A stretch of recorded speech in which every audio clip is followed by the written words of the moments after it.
This is a very busy season on the political terrain, not just in Ekiti State, but in the country.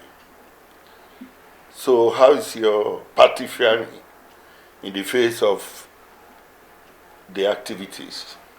Yes, yeah, like you have really rightly said, this is a very busy period in Ekiti State, especially in Ekiti State, because we are in an electionary period. Yes. The state is preparing for our gubernatorial election. Yes. And it's a very busy one.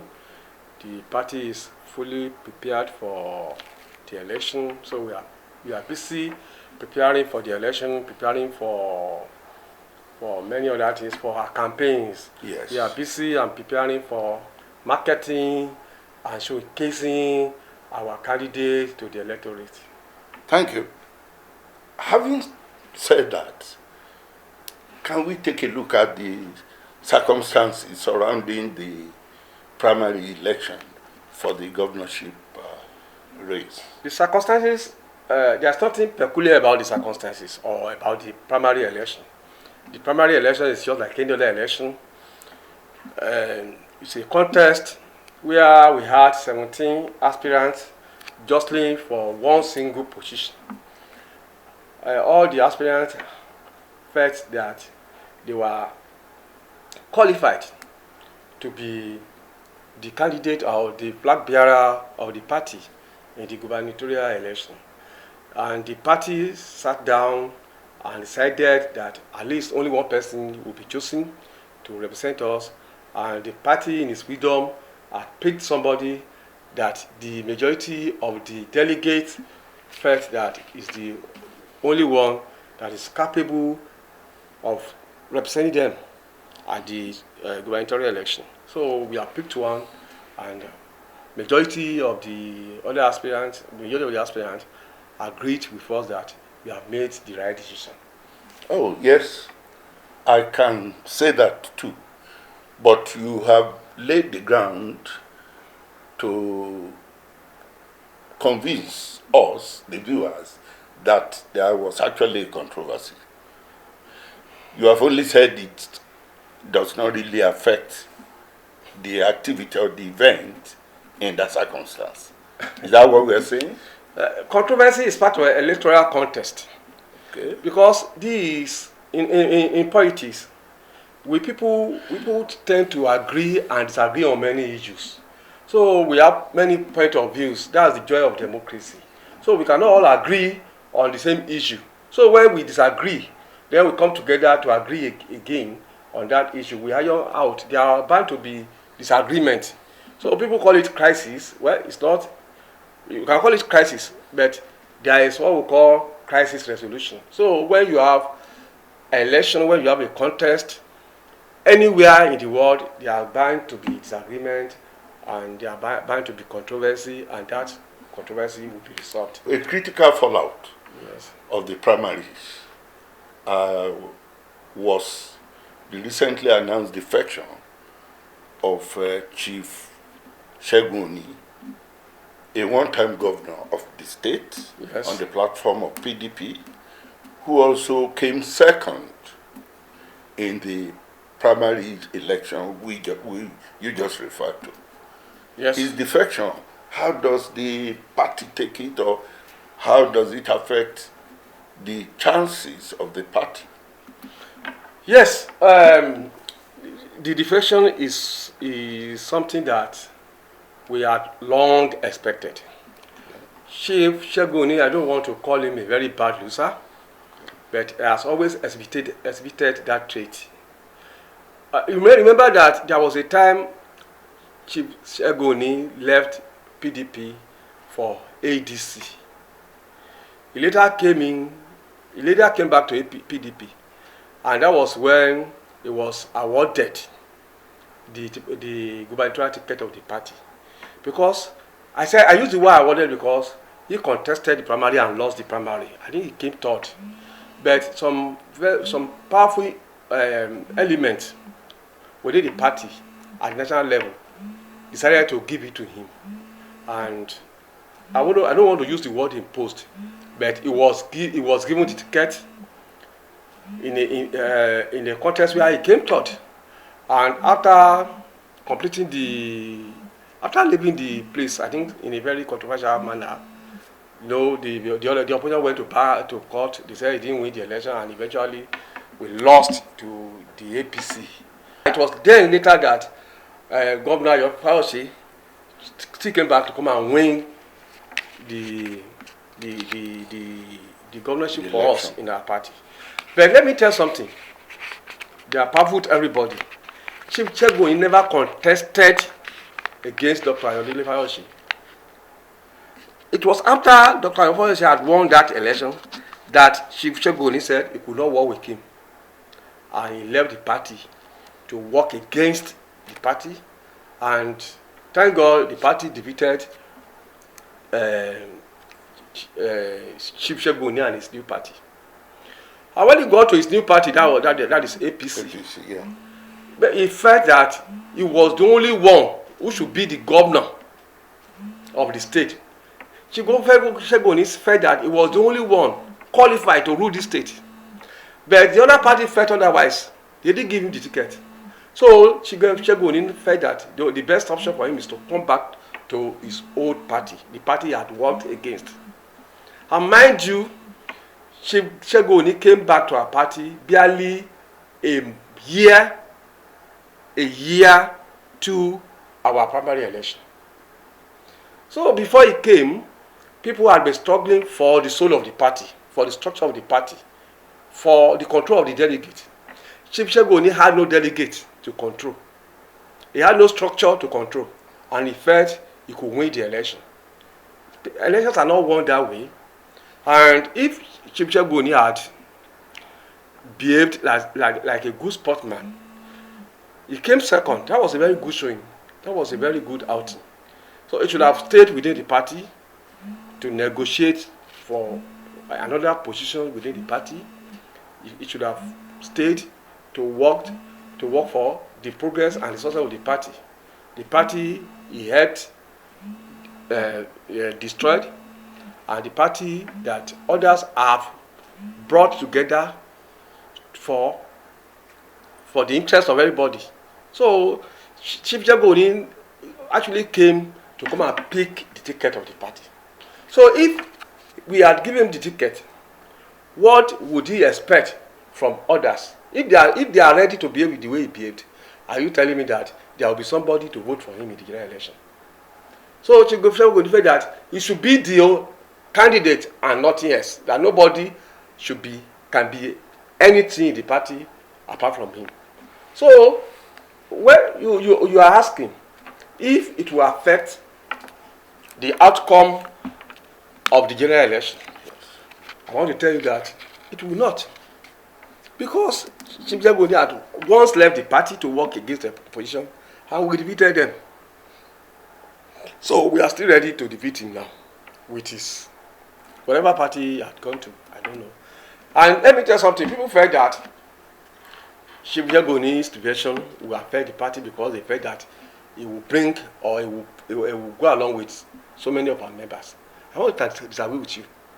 Chief Segun Oni I didn't say can never take our people away, because the people had been there when he left, and they knew what they put in place, the effort they put together to make sure that the party survives. So I don't think any reasonable party member will follow him to that party. Should I ask, no effort was made at reconciling him with the party? No, there were efforts to reconcile him and any other agreed people, or any other agreed person. The party has a way it works. There's what we call conflict resolution mechanism. When after any primary in any party, there are bound to be disagreements, there are bound to be grievances, there are bound to be people threatening to defect. What the party will do is set up a reconciliation meeting, reach out to them, and try to bring everybody together. But remember, immediately after the primary election, yes, Chief Segun Oni came out openly to congratulate the winner of the election. He even hugged him and promised to work for him. And I don't know what happened later. I don't know, maybe he has been ill-advised. I don't know who had advised him wrongly to take the decision he has taken. But the party had done everything to reconcile all the agreed elements in the party. So to bring them together. Honorable, are you now saying that it was only Chief Segun Oni that left as a result of the fallout of the primary? Yes, so far so. At least as I'm talking to you, other aspirants, there were some people who raised their voices, who showed grievances. The party has been going out to reach out to them, been talking, and at least there is a positive development that the party is coming out stronger than it was immediately after the primary election. So you are now saying that if you say the party is coming out stronger, are you now saying that the chances of PDP ousting the current party in power at the coming election? The party that is ruling us now is a very weak party. So it's going to be a very weak opposition to us. The party had really alienated itself from the masses. So the masses are tired of their propaganda and their misrule. So it is very easy for us to just overrun them. So we are going to dislodge them. Are you sure you are not underestimating the very popular, we call it in politics, federal might? I'm not. It will be very dangerous for anybody to underestimate the opponent. But we have to be very realistic. There are occasions where federal might, power of incumbency does not work against the resolution and the will of the people. The people are really resolute. They are determined to change this government. The power of the people is stronger than any other power. The power of the people, the determination of the people is stronger than the power of incumbency, or whatever name you call it, federal might. So the people are really tired of this government and they want a change. At least their slogan was a change. They said change. And when people changed, they knew what they changed to. Yeah. It's like changing from frying pan to fire. And they came again, they said next level. And people now have discovered that their next level is like from one punishment to another to an higher punishment. So people are really tired and they want to remove the yoke. So you cannot force people to remain under bondage. They are ready to remove the yoke. That is it. So, and you are very sure, Honorable, that PDP is where the people will run to because they are tired of the incumbent, like you say. The PDP has always been the better alternative. So they know that. Actually, the truth of the matter is that I don't want to go back to that, but people knew that the last election was rigged against the party. Using the power of incumbency, or whatever name you call it. I mean, using federal might there. But now, people are really determined and ready to resist this rigging or whatever name you call it. So the people are ready to remove the yoke. That is the truth. So I'm not exaggerating. I'm not overrating the party, and I'm not underestimating the opposition. But I'm just being factual. Okay, let's now look at it this way. The candidates. Yes. The PDP candidates. Yes. How much of him do you think is known to the Ekiti electorate? Yes, I want to tell you something. When Chief Segun Oni came to the other time, he was hardly known to the electorate. He came from a private sector. He was not even a strong politician then. And when the party leadership said he will be the one we are going to use, the party sold him to the electorate, and it became the hot market. But you cannot compare Otunba Bisi Kolawole with any other governor that had ever ruled this country. He had more experience than them. He has been exposed to government. Let me tell you something. Let me when Otunba Adeniyi came, he came as a lawyer. Nobody knew him, although people knew his father, but nobody knew him as a strong politician. He came as a lawyer. He was not a politician. He was not a strong politician then. He had never held any political office before. And Dr. Oniunderestimating came from a private sector too. And because of his popularity, he won the election. Dito Segun Oni, he came from the private sector too. Nobody knew him. He knew him. He had never had any political appointment before. But Chief Kolawole, Otunba Bisi Kolawole, was a grassroots person. He started his political career from the local government. He was a local government functionary. I think he was a councillor or a supervisory councillor for that matter. Later, he became a member of the State House of Assembly. It will even interest you that was the era of 2013 era, where the house was divided into two. And it was this Otunba Bisi Kolawole that stabilized the House of Assembly for Chief Segun Oni then. You can ask from anybody. Otunba Bisi Kolawole later became the commissioner in the state. He had also contested as a member of the House of Representatives. Kolawole recently resigned as the chairman of the PDP in Ekiti. So it's not a strange face. So people know him. He's well known. He's popular. So all these things they are talking about is that probably the fact that they wanted to compare him with Segun Oni, who was a former governor. But the offices this man had occupied, is a man who has almost transferred all the political terrain, all the offices, both the legislative, executive, arm of government in Ekiti State. So you are very sure that it's a hot cake that can withstand the candidate of the incumbent government? You cannot compare Otunba Bisi Kolawole with Mr. Ado-Ekiti.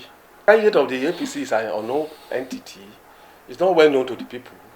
It's like the only experience he had was he had always worked as a political appointee. He has never even tested his popularity in any election.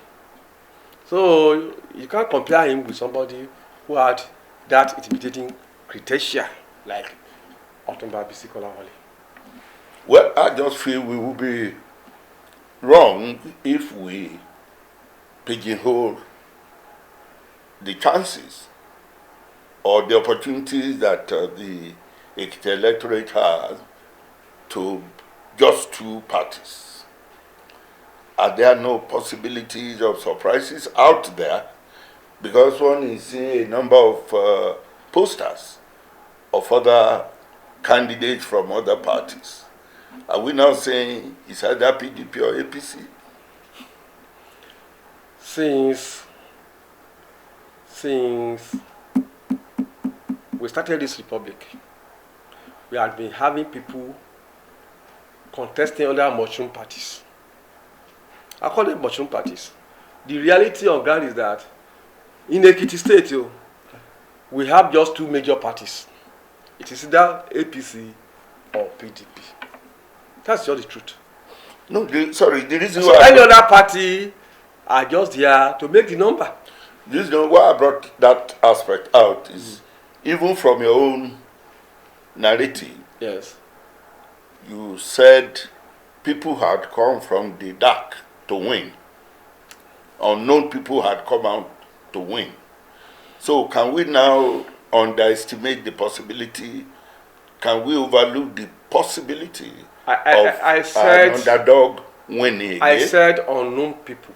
I never said unknown party. I said unknown people. I never said unknown parties. People had been using people had been using the structure of the party to win election. People have been using the name of PDP to win election. That is what I'm saying.